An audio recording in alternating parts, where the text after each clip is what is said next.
Hi everyone, back to my channel Riti Abhi vibes in Canada. ఈరోజు నేను మీతో చాలా సాఫ్ట్గా హెల్దీగా ఉండే mixed dal idli recipe share చేస్తున్నాను. నార్మల్ ఇడ్లీ కన్నా ఈ ఇడ్లీ ఇంకా హెల్దీ, ఎందుకంటే మనం పెసరపప్పు అండ్ మినపప్పు యూజ్ చేస్తున్నాం. వీటిలో ప్రోటీన్ ఎక్కువగా ఉంటుంది. సో టైంది ఎక్కువసేపు ఫుల్గా ఉన్న ఫీలింగ్ ఇస్తాయి. కిడ్స్ అండ్ అడల్ట్స్ అందరికీ ఇది చాలా మంచి హెల్దీ బ్రేక్ఫాస్ట్ అని చెప్పొచ్చు. ఈ రెసిపీ కోసం నేను ఏం యూజ్ చేశానో ఇప్పుడు వీడియోలో చూపిస్తాను, చూడండి. సో ఈ రెసిపీ కోసం నేను 1 కప్ పెసరపప్పు, 1 కప్ మినపప్పు, 1 cup idli rice or normal rice అయినా పర్వాలేదు, 1/2 కప్పు సగ్గుబియ్యం, 1 టీ స్పూన్ ఆఫ్ మెంతులు తీసుకున్నాను, ఇది ఒక బౌల్లో. వీటితో పాటు సపరేట్గా 1 కప్ ఇడ్లీ రవ్వ కూడా తీసుకున్నాను సపరేట్ బౌల్లో.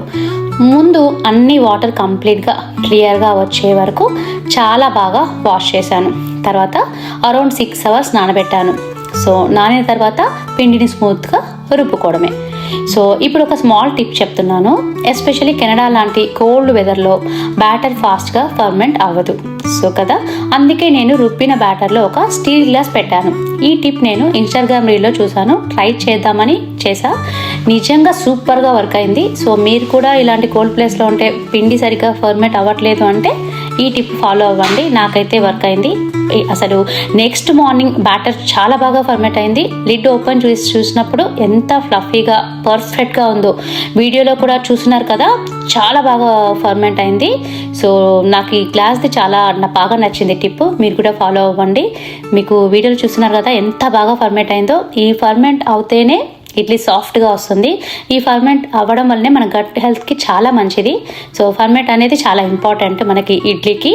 సో ఫర్మెంట్ అయితే అయింది నా పిండి, చాలా చక్కగా బాగా అయింది. ఇప్పుడు ఇంకో బౌల్ తీసుకొని మీకు ఎన్ని ఇడ్లీలు కావాలో అంత బ్యాటర్ తీసుకోండి. కొంచెం salt and little water add చేసుకోండి. బ్యాటర్ని బాగా మిక్స్ చేసుకోవాలి.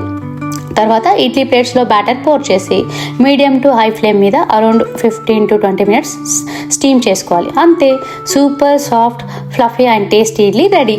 సో మీకు నచ్చిన చట్నీతో ట్రై చేయండి. ఎస్పెషలీ సాంబార్ అండ్ కోకోనట్ చట్నీతో అయితే సూపర్ కాంబినేషన్. సో మీరు కూడా డెఫినెట్లీ ట్రై చేసి ఎలా వచ్చాయో చెప్పండి. మీరు కూడా డెఫినెట్లీ ట్రై చేసి ఎలా వచ్చాయో కామెంట్స్లో చెప్పండి. రెసిపీ నచ్చితే లైక్ చేయండి, షేర్ చేయండి. ఇలాంటి టేస్టీ అండ్ హెల్దీ రెసిపీస్ కోసం సబ్స్క్రైబ్ చేయడం మర్చిపోకండి. మళ్ళీ ఇంకో సూపర్ రెసిపీతో నెక్స్ట్ వీడియోలో కలుద్దాం. బాయ్.